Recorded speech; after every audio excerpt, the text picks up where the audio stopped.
الحمد لله نحمده ونستعينه ونستغفره ونعوذ بالله من شرور أنفسنا ومن سيئات أعمالنا من يهده الله فلا مضل له ومن يضلله فلا هادي له وأشهد أن لا إله إلا الله وأشهد أن محمدا عبده ورسوله أما بعد فإن خير الحديث كتاب الله وخير الهدي هدي محمد صلى الله عليه وسلم وشر الأمور محدثاتها وكل محدثة بدعة وكل بدعة ضلالة وكل ضلالة في النار. أعوذ بالله من الشيطان الرجيم. بسم الله الرحمن الرحيم. قاف والقرآن المجيد بل عجبوا أن جاءهم منذر منهم فقال الكافرون هذا شيء عجيب أإذا متنا وكنا ترابا ذلك رجع بعيد قد علمنا ما تنقص الأرض منهم وعندنا كتاب حفيظ بل كذبوا بالحق لما جاءهم فهم في أمر مريج أفلم ينظروا إلى السماء فوقهم كيف بنيناها وزيناها وما لها من فروج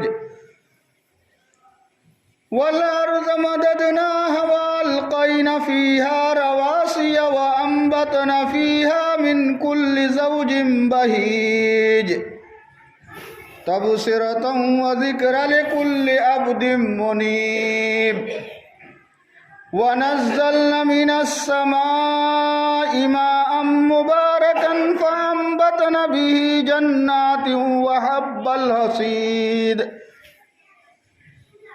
والنخل باسقات لها طلع نضيد رزقا للعباد وأحيينا به بلدة ميتا كذلك الخروج كذبت قبلهم قوم نوح وأصحاب الرس وثمود وعاد وفرعون وإخوان لوط وأصحاب الأيكة وقوم تبع كل كذب الرسل فحق وعيد أفعينا بالخلق الأول بل هم في لبس من خلق جديد.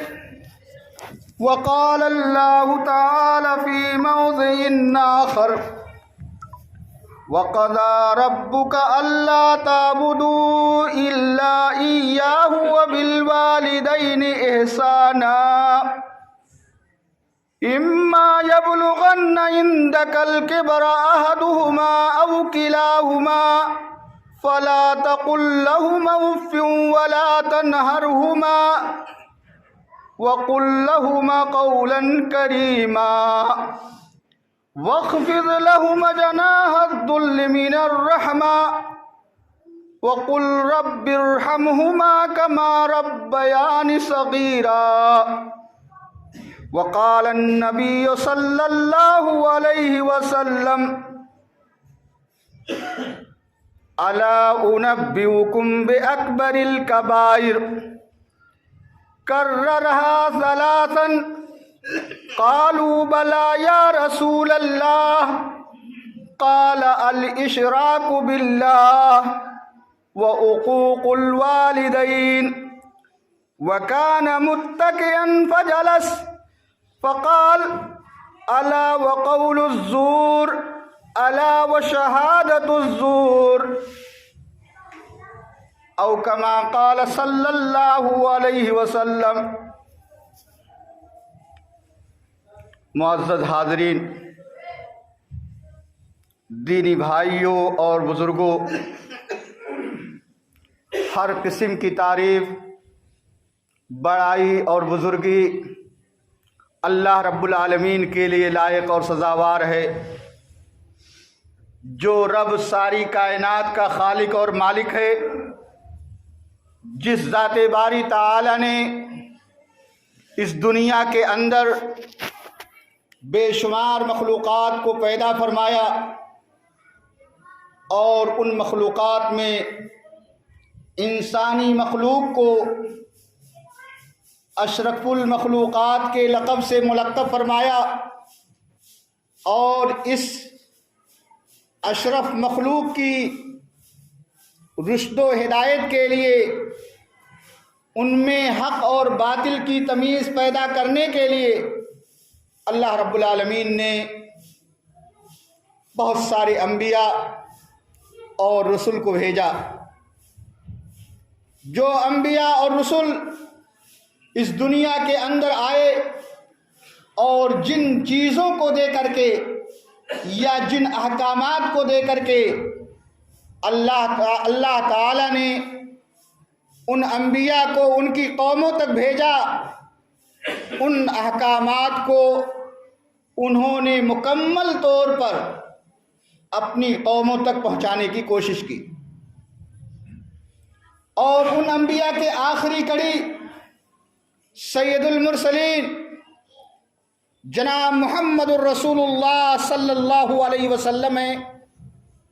اللہ رب العالمین نے اس دنیا کے اندر آپ صلی اللہ علیہ وسلم کو اپنا آخری رسول بنا کر کے بھیجا، اور اللہ رب العالمین نے آپ صلی اللہ علیہ وسلم پر اپنی آخری کتاب بھی نازل فرمائی۔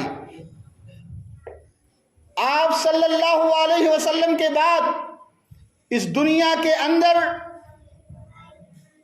کوئی نہ تو رسول آئے گا اور نہ ہی اللہ رب العالمین کی جانب سے کوئی آسمانی کتاب نازل ہوگی۔ اس لیے ہر مومن پر، ہر مسلمان پر واجب اور ضروری ہے کہ اگر وہ دنیاوی زندگی اور اخروی زندگی کے اندر کامیابی حاصل کرنا چاہتا ہے تو ایسی صورت میں اس پر ضروری ہے کہ وہ اللہ رب العالمین کے وہ احکامات جو قرآن کریم کے اندر موجود ہیں یا رسول صلی اللہ علیہ وسلم نے صحیح حدیثوں کے اندر جو بیان کیا ہے ان کو اپنانے کی ضرورت ہے۔ ان کو اپنانا ہوگا۔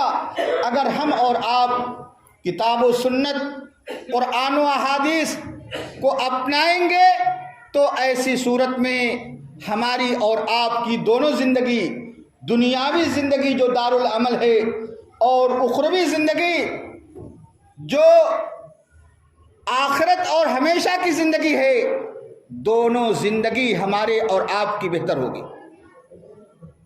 محترم مسلمانوں، اس وقت میں آپ لوگوں آج کے اس مختصر سے خطبے کے اندر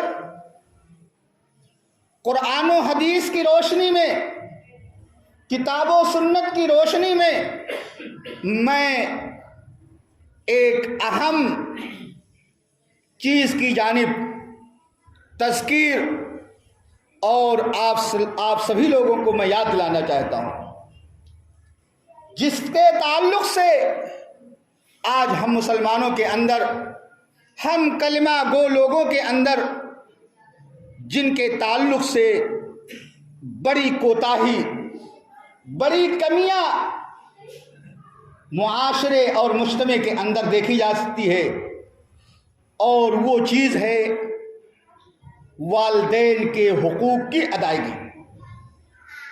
آج امت مسلمہ، بلکہ اگر یہ کہا جائے کہ ساری انسانیت اپنے والدین کی ناقدری اور اپنے والدین کی نافرمانی میں جس قدر ملوث ہے، اللہ کی پناہ، اگر اسی حالت میں نافرمانی اور معصیت کی حالت میں ہمارا اور آپ کا یا جس بھائی کا اگر انتقال ہو جائے تو یقین مانیے اس کی دنیا تو نہیں بنے گی اور نہ ہی آخرت بنے گی۔ اور اس سلسلے میں ہمارے معاشرے کے اندر بڑی کوتاہی ہے، بڑی کمیاں ہیں۔ والدین کی نافرمانی اس وقت معاشرے کے اندر، سماج کے اندر دن بدن زیادہ ہوتا جا رہا ہے۔ اس لیے آج کے اس خطبے کے اندر میں نے والدین کے حقوق سے متعلق کچھ چیزیں، کچھ آیتیں، کچھ احادیث نبویہ کا میں ذکر کروں گا، جس کا ذکر کتاب و سنت کے اندر موجود ہے۔ اللہ رب العالمین نے اور جناب محمد رسول اللہ صلی اللہ علیہ وسلم نے احادیث کے اندر والدین کے بہت سارے حقوق بیان فرمایا ہے، اور بیشتر آیتوں کے اندر اللہ رب العالمین نے اپنی عبادت کا حکم دیا ہے، اپنی بندگی کا حکم دیا ہے، اس کے فوراً بعد والدین کی اطاعت، والدین کے ساتھ حسن سلوک، والدین کی فرما برداری کا اللہ رب العالمین نے حکم دیا ہے۔ یعنی جس سے یہ اندازہ ہوتا ہے کہ والدین کا حق اللہ رب العالمین کے حق کے بعد ہے فوراً۔ آج میں نے قرآن کریم کی چند آیتیں اور رسول صلی اللہ علیہ وسلم کی چند حدیثیں اس مختصر سے خطبے کے اندر ذکر کرنے کی کوشش کروں گا۔ میں جن آیتوں کے اندر اللہ رب العالمین نے والدین کے حقوق کی نشاندہی فرمائی ہے، والدین کے حقوق کو ذکر کیا ہے، انہی آیتوں میں سے ایک آیت سورہ اسراء کی آیت ہے۔ سورہ اسراء کی آیت کے اندر اللہ رب العالمین فرما رہا ہے کہ وَقَضَى رَبُّكَ أَلَّا تَعْبُدُوا إِلَّا إِيَّاهُ، یعنی اللہ رب العالمین نے ہم انسانوں کو یہ حکم دیا ہے، اللہ رب العالمین نے ہم لوگوں کو، اس دنیا میں بسنے والے انسانوں کو اللہ رب العالمین نے کس بات کا حکم دیا ہے؟ وَقَضَى رَبُّكَ، اللہ رب العالمین نے، تیرے رب نے کیا کیا ہے؟ فیصلہ کیا ہے، حکم دیا کس بات کا؟ کہ اللہ تعبدوا الا ایہ، کہ اے انسانوں جب تک اس دنیا کے اندر رہو اللہ کے علاوہ کسی اور کی عبادت نہ کرو۔ یعنی بندے کے اوپر صرف اللہ رب العالمین کی عبادت کرنا لازم اور ضروری ہے۔ اللہ رب العالمین کی عبادت میں کسی غیر کو شریک نہیں کیا جا سکتا ہے۔ اس دنیا کے اندر اگر کسی کو پکارا جاتا ہے، کسی کو پکارا جا سکتا ہے، کسی کے آگے سجدہ ریز ہوا جا سکتا ہے، تو وہ اللہ رب العالمین کی ذات ہے۔ اللہ کے علاوہ کسی اور مخلوق، کسی اور ولی، کسی اور انسان کی عبادت نہیں کی جا سکتی ہے۔ اسی لیے اللہ رب العالمین نے فرمایا کہ وَقَضَى رَبُّكَ أَلَّا تَعْبُدُوا إِلَّا إِيَّاهُ، کہ تیرے رب نے یہ فیصلہ کیا ہے، تیرے رب نے یہ حکم دیا ہے کہ تم جب تک اس دنیا کے اندر رہو اللہ رب العالمین ہی کی عبادت کرو۔ عبادت بارہا آپ کو بتایا جا چکا ہے کہ عبادت صرف نماز، روزے، زکوٰۃ کا نام نہیں ہے۔ معمولی سے معمولی کام ایک مومن جو کرتا ہے اس کا شمار عبادت میں ہوتا ہے. جیسا کہ اللہ ایک حدیث کے اندر ایک علماء نے ذکر کیا ہے کہ عبادت اسم جامع لما یحبہ و یرضاہ، کہ عبادت ہر اس چیز کا نام ہے جس کو اللہ رب العالمین پسند کرے اور جس سے اللہ رب العالمین راضی ہو جائے. تو مومن اس دنیا کے اندر جو بھی کرتا ہے وہ عبادت ہے، اور اللہ رب العالمین نے حکم دیا کہ تم جب تک اس دنیا کے اندر زندہ رہو صرف اور صرف کس کی عبادت کرو؟ اللہ رب العالمین کی عبادت کرو. یعنی عبادت کے اندر اللہ رب العالمین کی وحدانیت کا اقرار کرو کہ ساری چیزیں جو اس دنیا میں وجود آتی ہیں، جو اس دنیا کے اندر پیش آتی ہیں، ان سب کا مالک اللہ رب العالمین ہے اور وہی عبادت کا مستحق ہے. تو اللہ رب العالمین نے فرمایا کہ وَقَضَىٰ رَبُّكَ أَلَّا تَعْبُدُوا إِلَّا إِيَّاهُ، کہ تم اللہ رب العالمین کے علاوہ کسی دوسرے کی عبادت نہ کرو. یعنی سب سے پہلی چیز اس آیت کریمہ کے اندر اللہ رب العالمین نے اپنے لیے صرف عبادت کو خاص کیا ہے. اللہ کے علاوہ کسی اور کی عبادت نہیں کی جا سکتی ہے. بڑی سی بڑی مصیبت، بڑے سے بڑی پریشانی ہمیں اور آپ کو لاحق ہو تو ایسی صورت میں صبر کے ساتھ ہم اللہ رب العالمین سے اس پریشانی کے دور کرنے کی درخواست کریں. اللہ رب العالمین سے دعائیں کریں کہ اللہ رب العالمین ہماری اس پریشانی کو دور کر دیں. اس کے بعد اللہ رب العالمین نے اسی آیت کے اندر ذکر فرمایا کہ وَبِالْوَالِدَيْنِ إِحْسَانًا، کہ جب تم اللہ کے لیے ساری عبادتوں کو خاص کر لو، ساتھ ہی ساتھ تمہارے لیے لازمی ہے، تمہارے لیے ضروری ہے کہ تم والدین کے ساتھ اچھا تعامل کرو، اچھا برتاؤ کرو. آج اولاد میں اور خاص طور پر نرینہ اولاد میں لڑکوں کے اندر والدین کی نافرمانی کثرت کے ساتھ پائی جانے لگی. اللہ تعالی نے اس آیت کریمہ کے اندر ایک اولاد کو، ایک لڑکے کو اپنے والدین کے ساتھ کس طرح سے تعامل اور برتاؤ کرنے کا اللہ رب العالمین نے حکم دیا. اس کا ذکر اس آیت کے اندر ہے. اللہ تعالیٰ نے فرمایا کہ وَبِالْوَالِدَيْنِ إِحْسَانًا، کہ تم والدین کے ساتھ حسن سلوک کرو. کب؟ یعنی والدین اولاد کی بہترین تعامل اور بہترین برتاؤ کا بڑھاپے کے اندر ذات محتاج ہوتے ہیں. جب ان کی عمر ڈھل جاتی ہے اور وہ بڑھاپے کی عمر کو پہنچ جاتے ہیں تو یقین مانیے کس کس پریشانی سے وہ زندگی گزارتے ہیں. کون کون سی پریشانیاں اولاد کی جانب سے، گھر والوں کی جانب سے، کس طرح کی پریشانیوں سے وہ دوچار ہوتے ہیں. اللہ رب العالمین نے فرمایا کہ اما یبلغن عندک الکبر احدہما او کلاہما، کہ اے انسانوں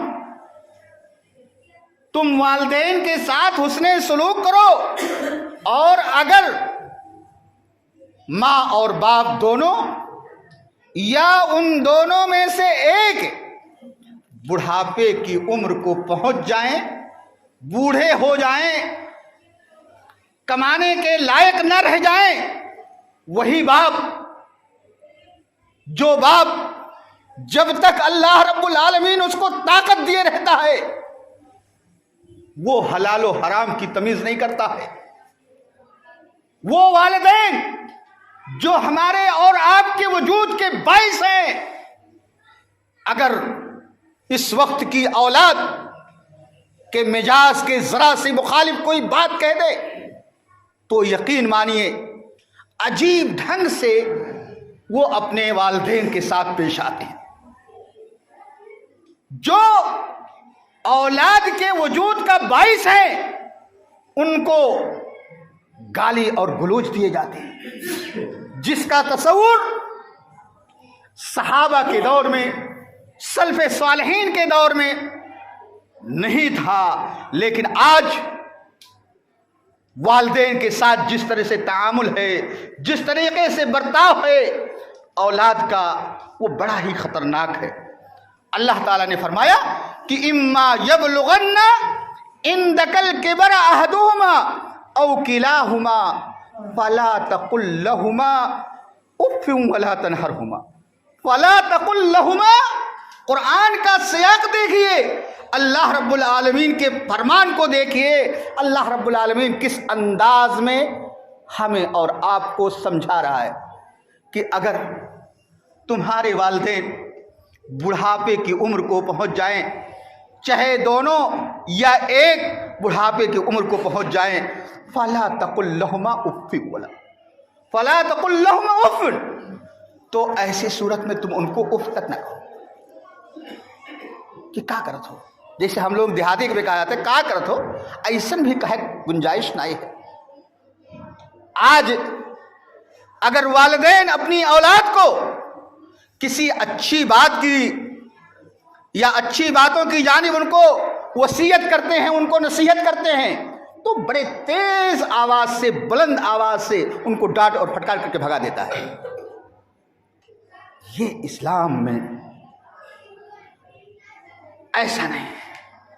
اللہ تعالیٰ نے فرمایا کہ فلا تقل لہما اف ولا تنہرہما، کہ اے لوگو جب تمہارے والدین بڑھاپے کی عمر کو پہنچ جائیں تو تم ان کو اف تک نہ کہو، کچھ بھی نہ کہو۔ آپ کو کچھ کہنے کی ضرورت نہیں ہے، آپ اس لائق نہیں ہیں کہ آپ کا وجود جن کے ذریعہ ہوا ان کو برا بھلا کہیں، ان کے ساتھ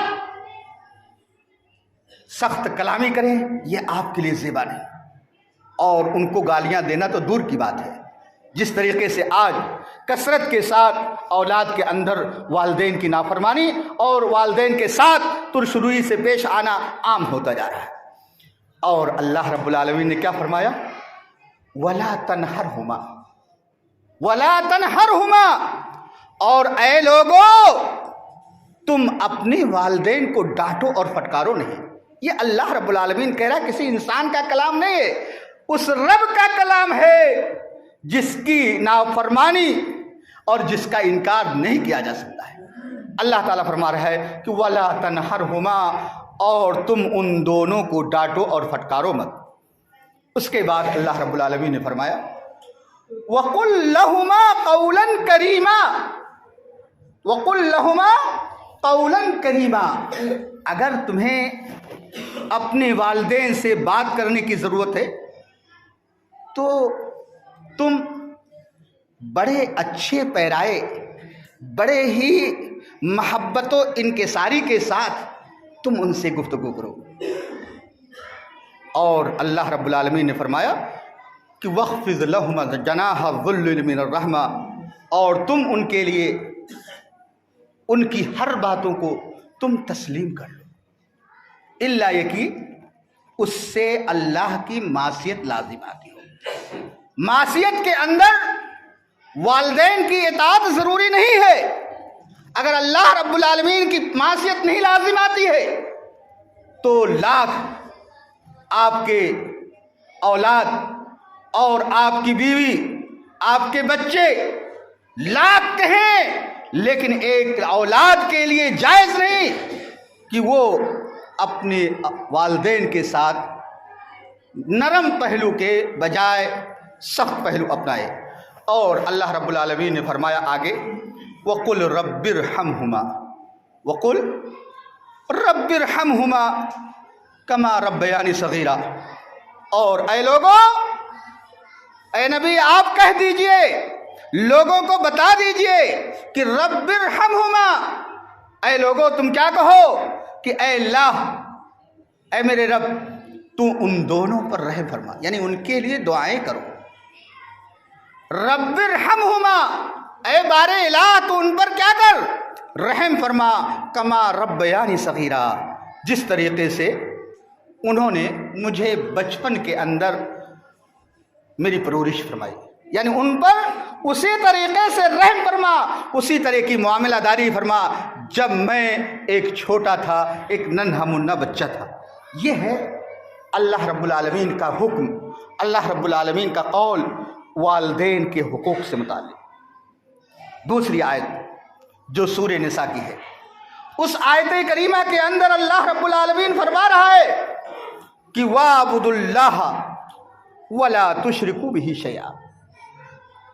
اللہ رب العالمین کہہ رہا ہے کہ تم صرف اور صرف اللہ رب العالمین کی عبادت کرو اور اس کی عبادت میں کسی کو شریک نہ ٹھہراؤ۔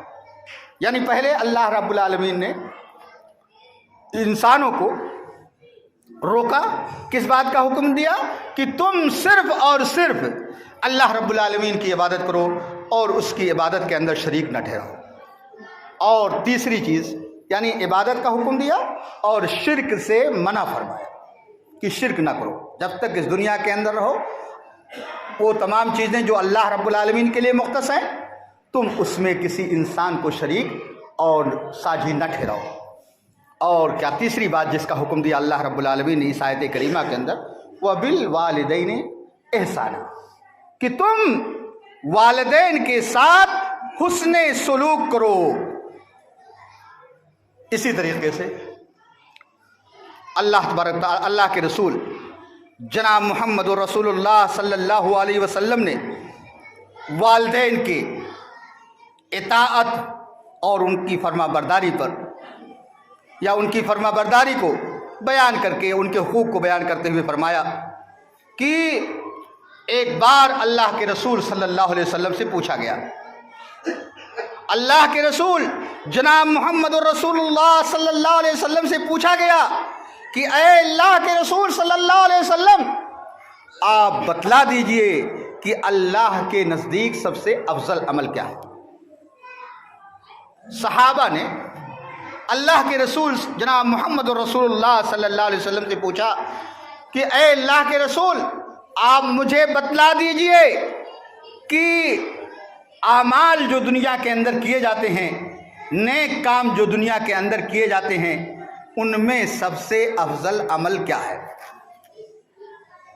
اللہ کے رسول صلی اللہ علیہ وسلم نے صحابی کے اس سوال کا جواب بڑا ہی جامع اور مختصر دیا۔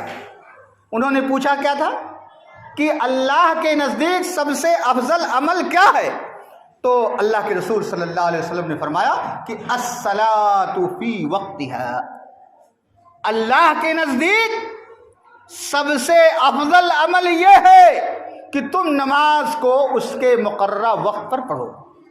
یہ اللہ کے نزدیک سب سے افضل عمل ہے، وہی وہ عمل ہے، وہی نماز جس نماز کی آج ہم لوگ کوئی پرواہ نہیں کرتے ہیں، گھروں میں بیٹھ کر کے، چوراہوں پہ بیٹھ کر کے گپ سڑاکے کرتے ہیں، لیکن نماز سے دور رہتے ہیں۔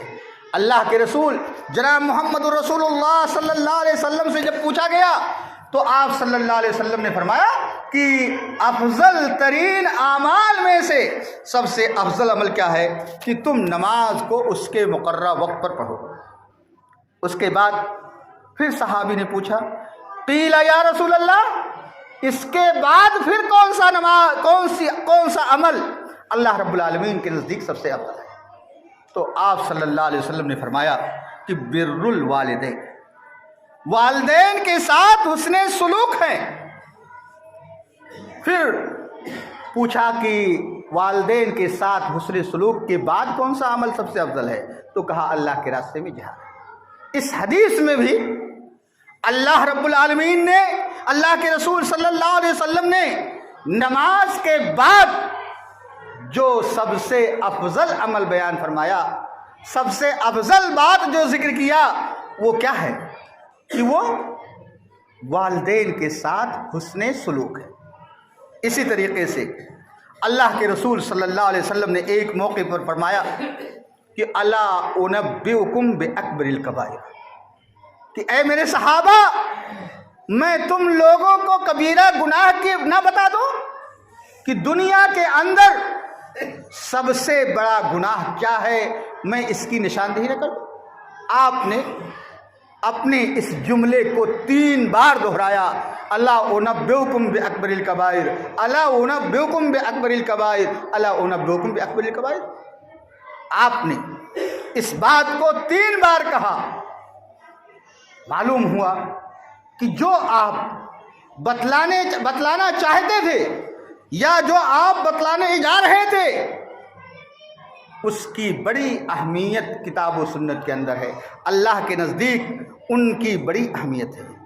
آپ صلی اللہ علیہ وسلم نے بہت ساری چیزوں کو اس حدیث کے اندر ذکر فرمایا، انہی میں سے ایک چیز جو میرے آج کے موضوع سے متعلق ہے ان میں سے وہ ہے حقوق الوالدین، یعنی کبیرہ گناہ جہاں بہت سارے ہیں، بڑے بڑے گناہ بہت سارے ہیں، انہی میں سے ایک گناہ کیا ہے؟ والدین کی نافرمانی۔ تو محترم مسلمانوں، یہ موضوع بڑا طویل ہے، یہ موضوع بڑا لمبا ہے، اور اس پر انشاءاللہ میری کوشش ہوگی کہ آئندہ جمعوں کے اندر والدین کے حقوق سے متعلق بہت ساری حدیثیں اور بہت ساری آیتیں ذکر کر کے میں اس موضوع کی وضاحت کرنے کی کوشش کروں گا۔ الہ العالمین سے ہماری دعا ہے کہ الہ العالمین تو ہم تمام مسلمانوں کو کتاب و سنت کے مطابق زندگی گزارنے کی توفیق عطا فرما۔ الہ العالمین جب تک تو ہم کو اس دنیا کے اندر زندہ رکھ، ایمان پر زندہ رکھ، یا اللہ تو جب تک ہمیں اس دنیا کے اندر زندہ رکھ، والدین کی اطاعت اور والدین کے ساتھ حسن سلوک کرنے کی ہمیں توفیق عطا فرما۔ الہ العالمین ہمیں ان کی نافرمانی اور ان کی معصیت اور ان کے خلاف بلند آواز سے بچنے کی توفیق عطا فرما۔ وآخر دعوانا ان الحمدللہ رب العالمین۔ بارک اللہ لنا ولکم فی القرآن العظیم ونفعنی ایاکم